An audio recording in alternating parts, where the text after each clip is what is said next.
今天的单元我们邀请到了 Kevin。Kevin 在美国是担任过急诊室的医生，目前在一家人工智慧医疗新创公司担任顾问。Kevin 也跟我们分享了当时在高压环境下沟通的重要性，尤其是如何让病人感受到被理解，以及肢体语言沟通的技巧。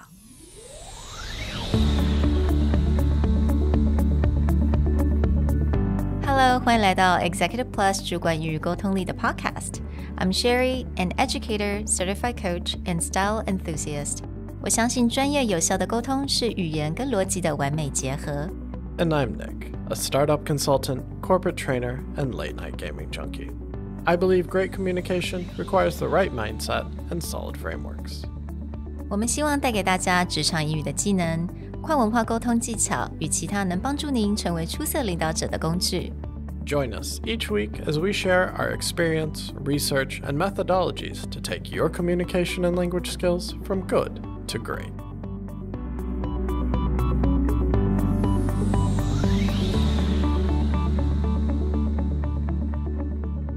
Hey everybody, welcome back to the Executive Plus podcast. In this episode, we're bringing you a special guest. In the past, we've talked a lot about how doctor and patient interaction is a great way to learn more about communication, the things that you can learn from what makes good bedside manner versus bad. How do you do communication in these perhaps more chaotic environments? And today, we're bringing in a special guest who can speak more on this firsthand. Kevin was a practicing doctor in the US for 10 years, both board certified in emergency medicine as well as sports medicine. And today he is actually working with medical AI teams here in Taiwan, looking at the future of medical AI. We were lucky enough to bring him in and share all of his experience and wisdom with us. 不知道大家还记不记得在第141集从医生身上所学习到的沟通技巧里面，我们就讲到了医生的一些沟通的技巧，要如何跟病人做一些良好的沟通。那今天我们就邀请到了一位真正的医生，他以前是在美国10年当中，他做了在急诊科里面做医生。So welcome, Kevin.Hi guys, thanks for having me today. I'm very excited to be here. My name is Kevin Lee. I'm an emergency and sports medicine physician trained in the States. Emergency medicine residency at Mount Sinai in New York and sports medicine fellowship at Henry Ford Hospital in Detroit. And I work here now in Taipei. I've been here in Taiwan for about 3 years and working in the tech industry, as mentioned now, in medical AI.Well, thank you for joining us, Kevin. We've had a chance to sit down and talk with you about the stories working both in the US and Taiwan. But specifically for this episode, what really stood out to us is you're someone who has had to thrive in a lot of different environments, both in the chaos of an emergency room, but now even talking to tech companies and making sure that their medical understanding versus the technology is getting built. And you've kind of had to, we talked about like code switch a lot.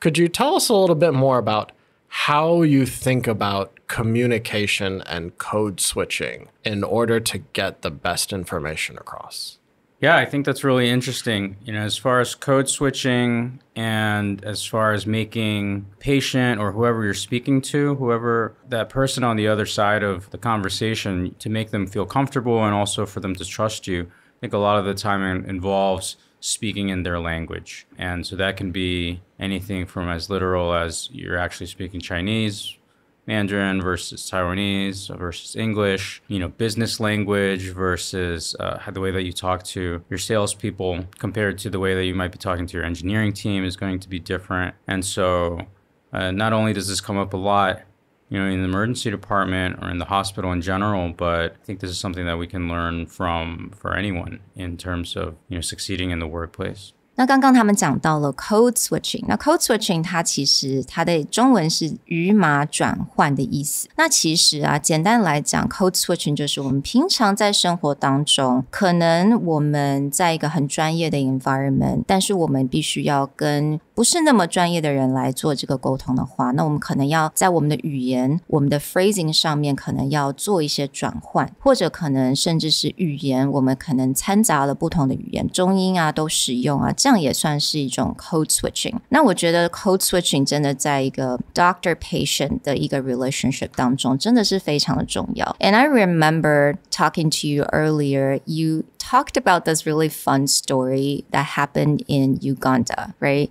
You were doing a training there, and you really had this experience where they simply ask you to speak in their accent. Yeah, that was a really interesting situation and a funny story, just in general. And I think it has to do with a little more than just code switching, but just to give a quick rundown of what happened. So we were in Uganda. It was in Rukungiri. And we were giving a talk, I believe it was about nutritional recommendations, having some chronic disease issues, diabetes, blood pressure, things like that, very common, and how to best approach those with diet changes. And so this was going to be kind of outreach to the community and just to mostly to a non-medical audience. Uganda is a former colony, former English colony, and they speak English, but there's a definite Ugandan accent to the way that they speak and a dialect in general, word usage beyond just the differences in pronunciation. I'd worked pretty hard on this presentation. I was still a relatively young attending and gave this talk, and I felt like it was going pretty good. People were a little bit shy, not a lot of questions, but a lot of heads were nodding, and people seemed to be following what I was talking about. The lecture was about an hour, and again, there was only one really kind lady who was asking me questions. And then the Q&A period seemed to dry up pretty quickly. And then one of the really nice old ladies asked in Luganda, and someone translated and said if it would be okay to do the presentation again, this time either with someone translating or if I could do my best Ugandan accent, which... typically for us might seem a little bit offensive, but it actually even reminds me of how, I will find myself speaking, if I'm trying to speak English to someone who doesn't speak English that well, I'll find myself kind of speaking slower and enunciating a little bit differently. And I don't know if it's offensive or not. I'll just say that first. But I do think that it helps. A lot of the time I've learned how to speak a Taiwanese accented English when I throw it in the middle of a Chinese sentence, right? It just ends up being the tonality of it is a little bit different. This is one of those things, as you said, on the surface, it may seem like, oh, that's really offensive. How could you try to mimic their accent to them? But in this case, if it helps them understand and they're requesting it, then yeah, it works beautifully. I run into this a lot where if I go to a store and I need to give like an ID with English letters in it, if I give the proper pronunciation of the English alphabet, they'll look at you really funny. Yeah. But then if you're like, emu, hello, then they're immediately like, oh, okay, then it works fine. And for me, I'm like, am I talking down to them? This is such a weird, am I creating a misunderstanding where I'm doubling down on the bad pronunciation? But the reality is, in order to get through that transaction, it works fine and it should be done. I agree. Yeah, I definitely noticed this on the phone, trying to give someone an email address in particular with numbers and letters. I mean, it took me a while to figure out what an at symbol was called in Chinese. Do you know? Yeah. But that's exactly what I'm talking about, right? And so what I think is important to remember, especially in this is cross-cultural communication, essentially, right? Is that the ultimate goal is effective communication. And if that person understood what I was trying to say with the intent that I had behind it, and, this is a funny story, but it's just about how can you figure out the most effective way to get your point across to the other person and how quickly can you do it? And so sometimes what we'll run into with work, I mean, this was a scheduled trip, and really we could have taken 3 hours, 4 hours to do this 1 hour lecture. That's fine. But a lot of the time we have time pressures. And so it becomes a matter of how can you kind of quickly figure out what language or dialect or what's the in group of this person that you're speaking to? What level do they want to discuss whatever topic it is that we're talking about at? And how can I then communicate what I need to them, right? A lot of the time, part of the issue with medicine and the communication that it creates and the difficulties around it is because of how sensitive and personal some of these things are that people are asking about. And, how you talk about it is important. And you mentioned this, you have to think about where people are at. So, okay, in a hospital situation, especially in an emergency room, I think everyone can kind of imagine, ER and Grey's Anatomy, all these TV shows. It's very chaotic. It's very emotionally charged and it's really personal. So when you're communicating with patients and they probably don't even know a lot of these medical terms, actually most people don't. How do you communicate with them effectively? So here's no right or wrong way to do this, but it's more of a how to do this more effectively. That's a really good question. I think it's hard to give, general advice for specific scenarios, but I think general rule of thumb is to let them speak and to be fairly open-ended about it, especially in the emergency department where you're not necessarily coming in for a scheduled visit. Yeah. I don't know this person usually, and we don't really know why they're there. And even if they have been there, let's say they've come once a week for the last 10 weeks for the same headache, it doesn't mean that today's headache is actually the same as the last 10 times, right? And so I think that professionally, there's a certain amount of quality that's required. There's a certain amount of open-mindedness and being willing to take that person seriously. And those things I think are universal. Those things I think come across whether or not you speak the same language, whether or not you come from exactly the same background. I think some of those things are just how to treat other people. And so I think that's a good starting point. Give people an opportunity to say the things that they want to say or take the conversation in whichever direction that they want to, and give them time to say what they want to say. Because I think a lot of the time, especially in a charged environment with time pressures, we rush each other and we don't let the other person speak their mind, kind of explain what they want to say. They feel like they're on a time crunch. But yeah, I think that it's really important.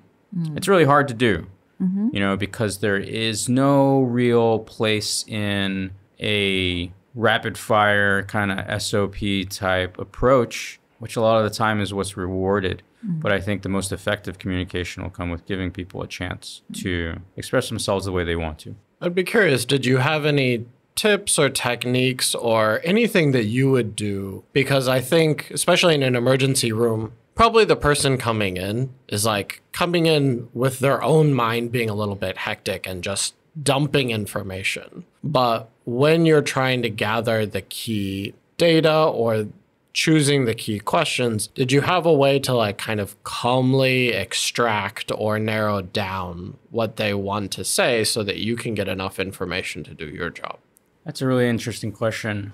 I don't have a really specific rule. My response to what you're asking, I think, is going to be kind of a give and take between the things that you have to find out, right? The way that you have to work up a patient given a particular presenting complaint or the risk factors that they're kind of walking in with, and how to most effectively kind of get all that information from that person. I don't want to make it seem like there's a hard deadline or an alarm in my head, but definitely as an encounter progresses, if we have a very clear communicator on the other side and I'm doing my job, then there should be no real issue. But if I realize that we're kind of getting into muddy waters and I'm not really getting the information that I need, then sometimes I'll have to back up a little bit and then start to ask more specific directed questions, which I can do kind of from the get-go. Another interesting experience I've had is taught myself Spanish to a not a very eloquent level, but functional enough that I could do a lot of very common complaints with it. Like headaches, chest pain, shortness of breath, abdominal pain, those kinds of things. I know all the questions to ask in yes or no form. But this was very obviously not ideal when I was doing it, because if I asked the question and they would say yes and I wouldn't I couldn't allow them to do that, right? Because my Spanish wasn't good enough to have that extended conversation. Right. I would say, no, just yes or no. And here's the next question. That's yes or no. And there's going to be a lot of these. At the end of that kind of an encounter, I would have a full chart and I would have everything that I needed theoretically. But really the level of care that person got would have been less than the level of care of a native English speaker. But I think that looking at it and looking at the ways that we deal with it are important.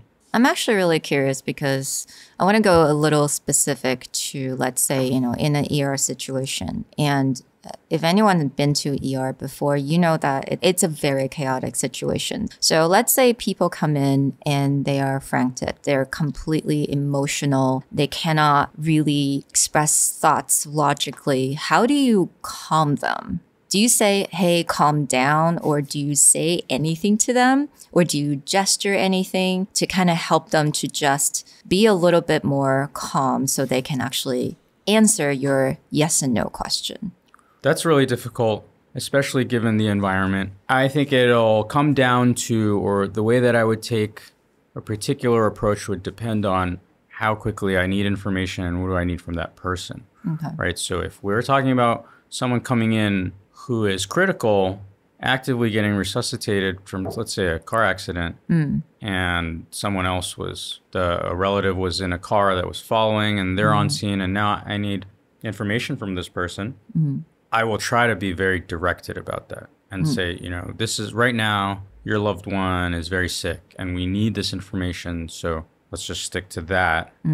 That's a very different conversation than, say, unfortunately, a lot of the time, these critically ill patients, they don't do that well. And then we have to have a conversation there. That's a different situation where that person probably can take their time. We can bring in other support staff like social workers and maybe a nurse that's already spoken to that person. And then that's the person who we're taking care of. What they need is different. And so the way that we approach them is different. Would it be fair to summarize that what I heard earlier is even in these, what we'll say, time-sensitive situations, really being open and allowing people to express and give them the room and time to express the way that they want to. And then over the period of that conversation, you kind of narrow it down to be more directed. But that kind of allows them to feel comfortable because they just get to talk. Is that kind of process, do you feel that is common? Was that something just you did where it's like over time I learned like, okay, I just need to let people talk. And then once they feel that they have expressed themselves, I can either direct or narrow down the conversation? Yeah, that's really funny because it's one of those things that you're taught really early on, right? That people need the space and time to be heard, and that's one of the parts of the healing process and what we're trying to do. It's critical to it, right? That person has to be able to trust you, has to feel that you get what they're saying and that you hear what they're saying and it's acknowledged and that you understand or that I understand the patient's values, right? And that I can then make decisions that are helpful and recommendations that will be in line with what they want. So I say that we are taught this, but then in your actual practice, it's very easy to very quickly go away from it. Because you're not really incentivized to do these things unless it's one of those things where you're taught a long time ago and then you kind of go through your own process and try to figure out, and then at the end you realize that they were right? So I think that it took some time to really realize, like, when I wasn't doing that and I wasn't giving them the time, and even though it wasn't showing up anywhere in these metrics that I might have and that departments might be tracking you on, you end up with really poor interactions. You end up with unsatisfying patient encounters, and your throughput might be really good, but your patients kind of all don't really like you.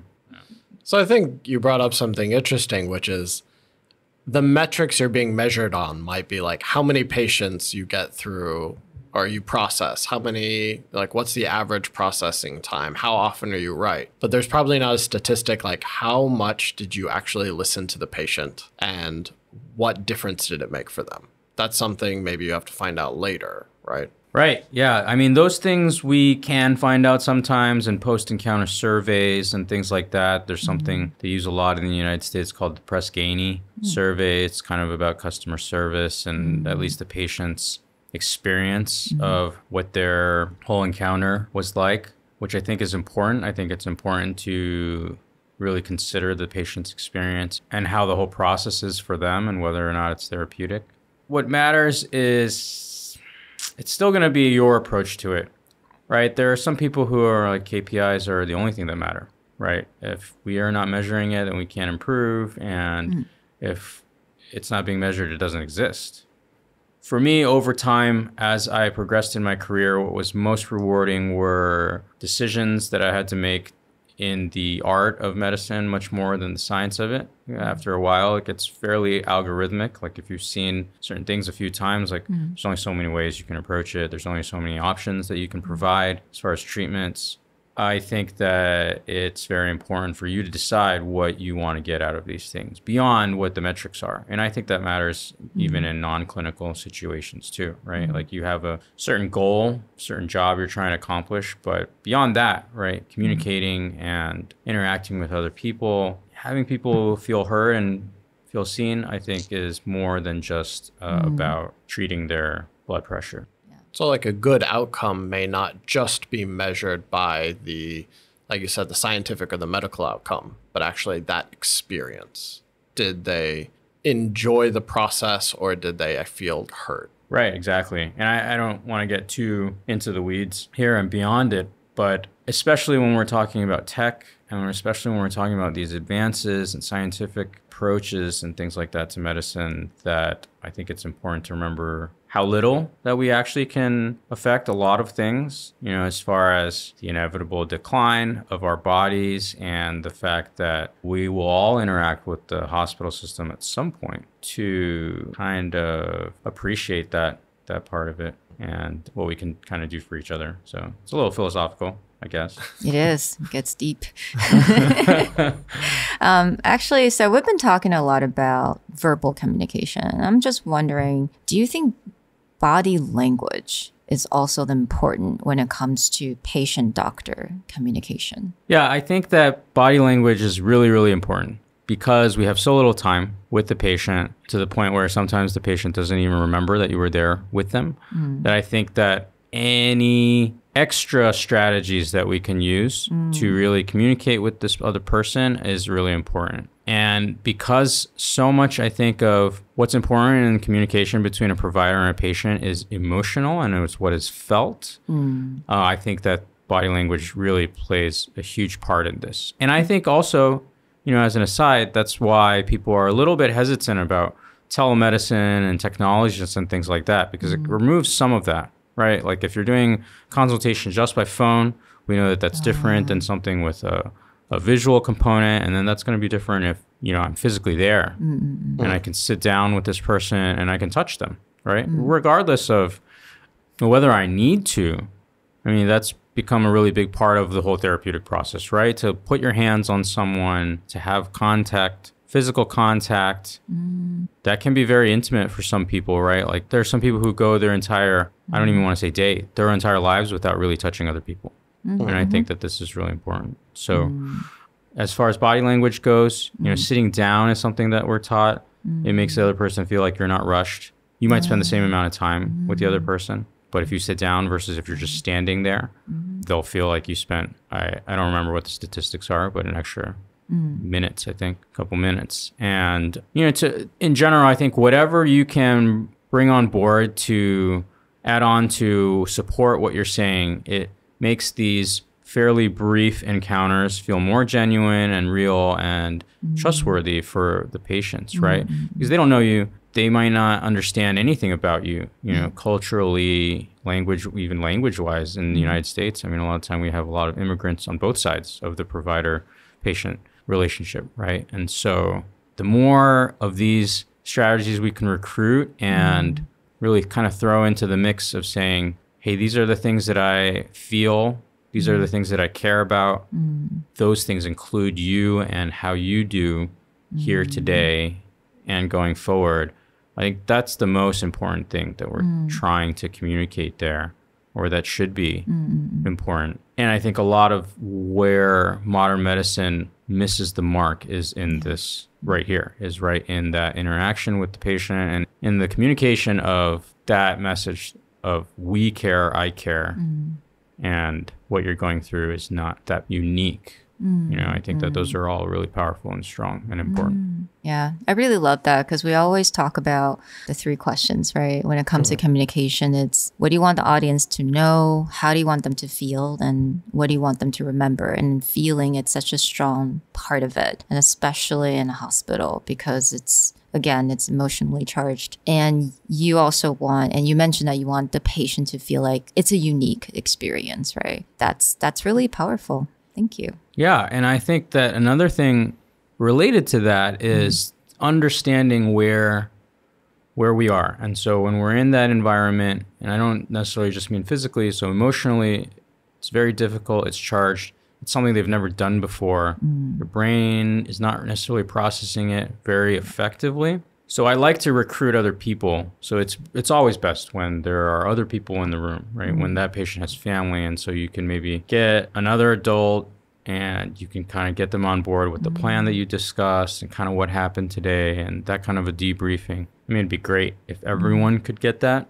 Sadly, it's not the case, but that's another strategy that I'll sometimes use if I feel like, hey, it seems like this patient isn't really emotionally capable, or maybe even, it's because of a mental issue that medical issue that they have, or mentally they're a little bit delayed or something like that. It's really important to get other people involved, other allies, and then to make sure that documentation you send them with is also really clear. And that's like a huge point too, right? Like it's another form of communication. It's another thing that they're going home with. And so it's the paperwork that they get, and as well as, maybe follow-up phone calls or texts or emails, whatever the system is that you have. I think that also is really important, and it's done very poorly, by the medical system. Right. We kind of just, it's very common that we'll see this on the back end, right? We'll have people come back and either from our own hospital even and say that I was here, I got this done. I don't know anything else about it. Right. And if they even give me like a true diagnosis, like it's a great head start. Most of the time people don't know a whole lot about what happened. Well, I think this is a really great place to stop because what you're getting into is quite a deep look at what is that level of care? How do we define care? And when it comes to communication, this is really powerful from the standpoint that you've talked a lot about being open to people's need to be heard and allowing them to communicate in their own time, all the way down to making sure that that full experience is a good one as opposed to just a process that someone goes through. Is there any last piece of advice or suggestion that you would have for our audience when it comes to their communication or how they can handle perhaps a more charged environment? I think what's really important is the other person in the interaction.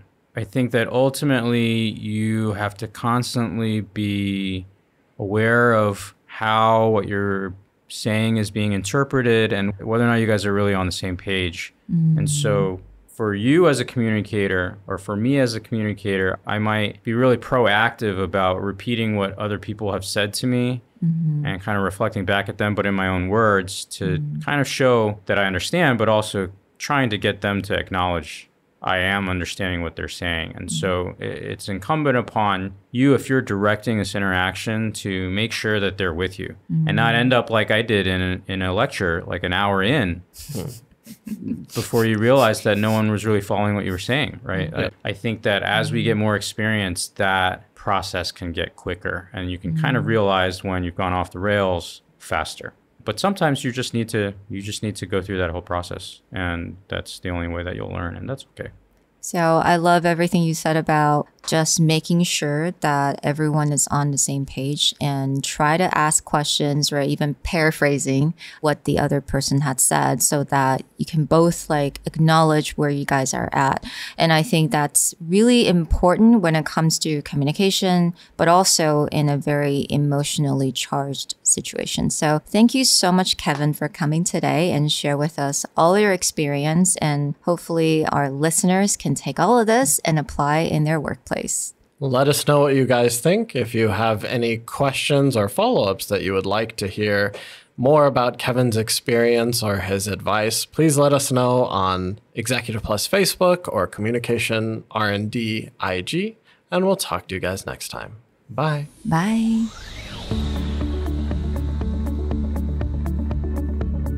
The Executive Plus podcast is a Presentality Group production, produced and hosted by Sherry Fang and Nick Howard. You can search us on Facebook, 主管英文 Executive Plus. You can also find us on Instagram, Communication R&D, and email us at sherry@epstyleplus.com.